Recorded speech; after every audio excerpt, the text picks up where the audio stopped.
اور انسانوں کو خلق فرمایا ہے فقط اور فقط اپنی ذات کی معرفت کے لیے۔ اس لیے کہ جب اللہ کی معرفت ہوگی تو اللہ کی عبادت ہوگی، اور اسی مطلب کی طرف امام حسین علیہ السلام نے ارشاد فرمایا تھا۔ یہ اشارہ کرتے ہوئے ارشاد فرمایا کہ ما خلق اللہ العبادہ کلہم الا العبادہ۔ ارشاد فرمایا کہ پروردگار عالم نے تمام لوگوں کو فقط اور فقط اپنی عبادت کے واسطے خلق فرمایا ہے۔ یہ میں گال ہے نا، ہماری خلقت کا مقصد بھی یہی ہے۔ ہماری خلقت کا مقصد اللہ نے یہ تو نہیں رکھا تھا کہ تم دنیا میں جاؤ اور دنیاوی کام کرو، نہ کوئی جنت ہے، نہ کوئی دوزخ ہے، نہ اللہ ہے، نہ کوئی رسول ہے۔ نہیں، ایسی بات نہیں۔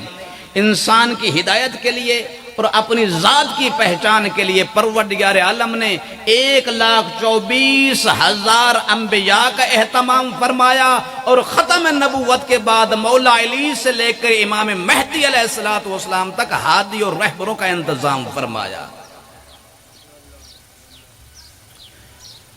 مولا ارشاد فرما رہے ہیں کہ ما خلق اللہ العبادہ کلہم الا العبادہ۔ اللہ نے تمام لوگوں کو اپنی عبادت کے واسطے خلق فرمایا۔ پھر ارشاد فرمایا فَإِذَا عَرَفُوهُ عَبَدُوهُ۔ جب یہ سارے لوگ اللہ کی پہچان کر لیں گے تب اللہ کی عبادت کریں گے۔ وَإِذَا عَبَدُوهُ فَاسْتَغْنَوْا بِعِبَادَتِهِ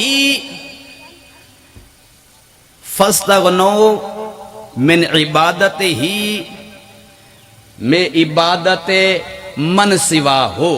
ارشاد فرمایا کہ جب لوگ اللہ کی پہچان کریں گے تو اللہ کی عبادت کریں گے، جب اللہ کی عبادت کریں گے تو اللہ کے غیر کی عبادت سے بے نیاز ہو جائیں گے، پھر بتوں کے سامنے سر نہیں جھکائیں گے بلکہ اللہ کے سامنے سر جھکائیں گے۔ اور اللہ تک پہنچنے کا ذریعہ کیا ہے؟ خود حضرت امام جعفر صادق علیہ السلام ارشاد فرماتے ہیں اللہم صلی علی محمد و آل محمد۔ ارشاد فرماتے ہیں بنا عبد اللہ، ہم ہی وہ اہل بیت ہیں کہ جن کے وجود کے صدقے میں اللہ کی عبادت ہوتی ہے۔ وَبِنَا عُرِفُ اللَّهِ، اور ہم اہل بیت کی وجہ سے اللہ کی پہچان ہوتی ہے۔ اور پھر ارشاد فرمایا پروردگار اعلیٰ نے اپنی ذات کی پہچان کے لیے ہم محمد وآل محمد کو معرفت الہی کا دروازہ قرار دیا ہے۔ جو شخص اس دروازے پہ آئے گا وہ عارف باللہ بنے گا، اور جو شخص ہے۔ اور حضرت امام محمد باقر علیہ السلام ارشاد فرماتے ہیں کہ ہر وہ علم جو ہمارے دروازے سے ملے وہ اللہ تک لے کے جاتا ہے، اور جو ہمارے غیر کے دروازے سے ملے وہ جہالت تک لے کے جاتا ہے۔ توجہ ہو گئی نا؟ رسول خدا صلی اللہ علیہ وآلہ وسلم اور ان سے پہلے جتنے بھی انبیاء آئے تھے سب کا مقصد ہی ایک تھا، اللہ کی پہچان کروانا۔ اور رسول خدا صلی اللہ علیہ وآلہ وسلم نے بھی جو پیغام پہنچایا تھا کفار و مشرکین مکہ کو، یہی پیغام تھا کہ قولوا لا الہ الا اللہ تفلحوا۔ اے کفار و مشرکین مکہ، اللہ کی وحدانیت کا اقرار کر لو، دنیا میں بھی کامیاب ہو جاؤ گے اور آخرت میں بھی کامیاب ہو جاؤ گے۔ صلوات پڑھیں محمد وآل محمد کی ذات پر، اللہم صلی علی محمد وآل محمد۔ اعلان نبوت کے بعد توجہ ہے نا، آکسو تو صحیح بھئی مولوی صاحب ساڑھے خطیب دے درمیان تے ساڑھے درمیان آکے مخل ہویا۔ ذمہ داری ہے، چونکہ ہم حوزہ علمیہ سے آتے ہیں تو دل کرتا ہے، اور حوزہ کی توثیقات اور توصیات بھی یہی ہوتی ہیں کہ آپ اپنے بلاد میں جائیں، جہاں پہ بھی موقع ملے وہاں پہ آپ دین کا پیغام پہنچائیں۔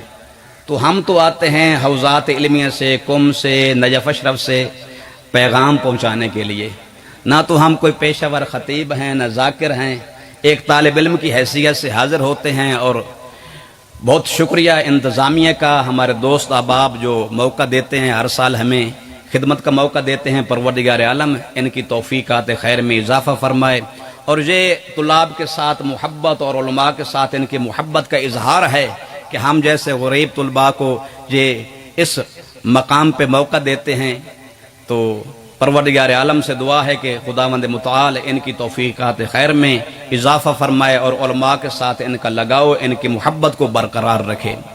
رسول خدا صلی اللہ علیہ وآلہ وسلم ایک مرتبہ مکہ کی گلی سے گزر رہے تھے، توجہ میرے پاس ہو سیت ہے، مکہ کی گلی سے گزر رہے تھے تو ایک گھر سے ایک مرد کے رونے کی آواز سنی، گزرے، دوسری رات آئی، پھر وہیں رونے کی آواز، تیسری رات آئی، پھر وہیں رونے کی آواز۔ اب پاک پیغمبر علیہ السلام سے برداشت نہ ہو سکا، جو کہ نبی تھے نا، رحمت للعالمین نبی، چلے اس مکان کی طرف، دیکھا کہ ایک سیاہ فام غلام ہے جو چکی پیس رہا ہے اور ساتھ ساتھ گریہ بھی کر رہا ہے۔ رسول خدا قریب گئے اور پوچھا کہ اے غلام، رونے کا سبب کیا ہے؟ تو غلام نے عرض کیا، یا رسول اللہ، میں امیہ بن خلف کا غلام ہوں، یہ اتنا ظالم ہے، سارا دن دھوپ پہ مجھ سے بکریاں چرواتا ہے، جب شام کو پلٹ کے آتا ہوں دانے سامنے رکھتا ہے اور مجھے کہتا ہے کہ چکی پیس۔ پہلے زمانے میں لوگ دانے چکی پہ پیستے تھے نا، چکی چلا چلا کے نہ میری نیندر پوری ہوندی، نہ تھکاوٹ لاندی، ہتھاں تے ورم پائے گئے، درد ہوندا۔ اے مصیبت ہے جس مصیبت کی وجہ سے میں اذیت میں ہوں، اور ظاہر سی بات ہے کہ جب انسان اذیت میں ہو تو اذیت کا اظہار دکھ بیان کرنے سے ہوتا ہے یا رونے سے ہوتا ہے؟ تو رسول خدا نے ارشاد فرمایا کہ یہ موقع مجھے دے، تم آرام کرو اور چکی میں چلاتا ہوں۔ کافی دن تک رسول خدا ہر رات آتے تھے اور چکی چلاتے تھے۔ رسول خدا کے اخلاق حسنہ سے اتنا متاثر ہوا، کہنے لگا کہ تم اللہ کے نبی ہو، مجھے کلمہ توحید بھی پڑھاؤ اور کلمہ رسالت بھی پڑھاؤ۔ کلمہ پڑھایا، اور یہ وہ حبشی غلام رسول خدا کا جلیل القدر صحابی بنا جسے بلال کہتے ہیں۔ توجہ ہے صاحبان، حضرت بلال کے جن کے متعلق رسول خدا صلی اللہ علیہ وآلہ وسلم ارشاد فرماتے ہیں کہ اگر کسی نے یقین کی منزل پہ فیض ہونا ہو تو وہ بلال سے پوچھے، اور اگر کسی نے صبر کا مظاہرہ کرنا ہو وہ بھی بلال سے پوچھے۔ مالک ظلم کرتا تھا، کڑی دھوپ پہ لٹانا، سخت پتھر رکھنا، لیکن آواز آتی تھی، احد احد احد، اللہ احد، اللہ یکتا ہے۔ توجہ ہے صاحبان، مالک نے زبان پہ انگارے رکھے، زبان جلی جس کی وجہ سے زبان میں لکنت آئی۔ جب پاک پیغمبر علیہ السلام ہجرت کر کے مدینہ میں وارد ہوئے اور حکم ہوا کہ ہر نماز سے پہلے اذان دی جائے، تو سب سے پہلے جس کو مؤذن مقرر فرمایا اس کا نام تھا عبداللہ بن ام مکتوم۔ یہ رسول خدا کے پہلے مؤذن تھے۔ آواز ہلکی تھی، کچھ لوگوں نے اعتراض کیا، یا رسول اللہ اس دی آواز مٹھی ہے، ساڑھے کنا تک جان دی نہیں۔ پھر حضرت نے حضرت بلال کو مؤذن مقرر فرمایا، اس لیے کہ حضرت بلال کی آواز زیادہ تھی، بلند تھی۔ چونکہ زبان جلی ہوئی تھی جس کی وجہ سے زبان میں لکنت تھی، تو شین کو سین پڑھتے تھے۔ پھر لوگوں نے اعتراض کیا، یا رسول اللہ بلال شین کو سین پڑھتا ہے تو تو رسول خدا نے کیا ارشاد فرمایا؟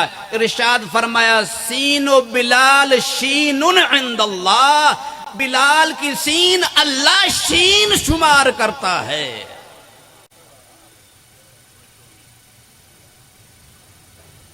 بڑی عظمت کے مالک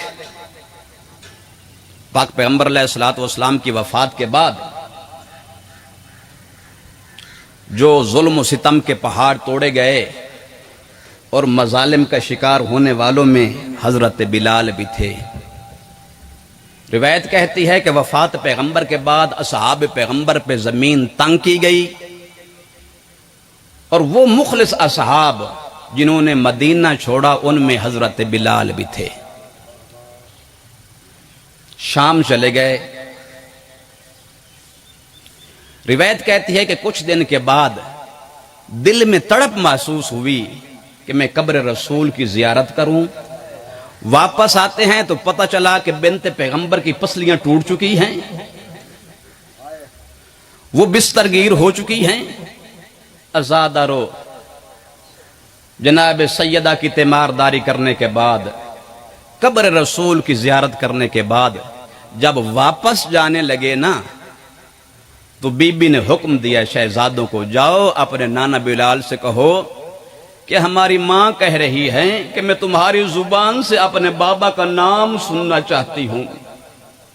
عزادارو شہزادوں کی فرمائش پہ حضرت بلال نے زندگی کی آخری اذان مسجد نبوی میں دینا شروع کی۔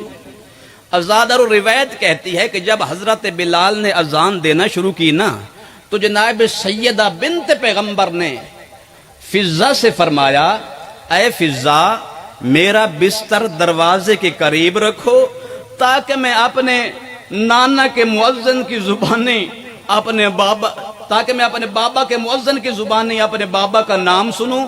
عزادارو روایت کہتی ہے کہ بی بی فضہ نے سیدہ کا بستر دروازے کے قریب لگایا، بی بی نے اذان سننا شروع کی۔ جب مؤذن نے کہا نا اشہد ان محمد الرسول اللہ، عزادارو بی بی اتنا گریہ فرماتی ہیں فغش علیہا، روایت کہتی ہے کہ گریہ کرتے کرتے بے ہوش ہو گئی۔ عزادارو حسن و حسین دوڑے مسجد نبوی کی طرف۔ عزادارو کہتے ہیں کہ نانا بلال اذان روکو، ہماری ماں غش کر گئی ہے۔ عزادارو یہ اذان تھی حضرت بلال کی آخری۔ چلے گئے واپس، شام چلے گئے۔ کچھ دنوں کے بعد بنت پیغمبر کی رحلت ہوئی۔ عزادارو ایک رات حضرت بلال عالم خواب میں دیکھتے ہیں کہ رسول خدا ہیں جن کے امامہ کھل کے گلے میں آیا ہوا ہے، سر میں غبار ہے، زہر و قطار رو رہے ہیں، اور حضرت بلال سے فرما رہے ہیں، اے بلال تو کتنا ہمارا چاہنے والا تھا، کتنا ہمارے ساتھ محبت کرنے والا تھا، تو نے بھی ہمیں تنہا چھوڑ دیا۔ عزادارو یہ خواب کا دیکھنا تھا۔ بیدار ہوئے، صبح کا انتظار کیا۔ روایت کہتی ہے کہ جب طلوع صبح ہوئی، حضرت بلال نے شام سے چلنا شروع کیا۔ جب چلتے چلتے مدینہ میں وارد ہوتے ہیں، عزادارو روایت کہتی ہے کہ مدینہ میں مسجد نبوی کے دروازے پہ سب سے پہلی ملاقات ہوتی ہے حضرت سلیمان سے۔ پوچھا سلیمان یہاں کوئی خبر ہے، کیا ہوا؟ سلیمان رو کے فرماتے ہیں بلال کیا بتاؤں، بنت پیغمبر دنیا کے دکھوں اور غموں سے نجات پا کے زیر زمین دفن ہو چکی۔ عزادارو گریہ کرنے لگے۔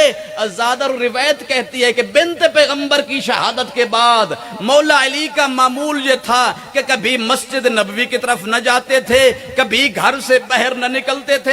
عزادارو جب حضرت بلال بھی آئے اور دیگر اصحاب بھی جمع ہوئے، حضرت عمار یاسر نے خواہش کی کہ میں جاتا ہوں مولا علی کے پاس، پوچھتا ہوں کہ یا علی جب ہم باہر گلی میں آتے ہیں تو آپ کے دشمن ہمیں تانا دیتے ہیں کہ کہاں ہے تمہارا مولا علی جس کے توکل پہ تم نے ہماری بیعت نہیں کی۔ عزادارو حضرت عمار نے دکل باب کیا، مولا علی نے اذن دخول دیا۔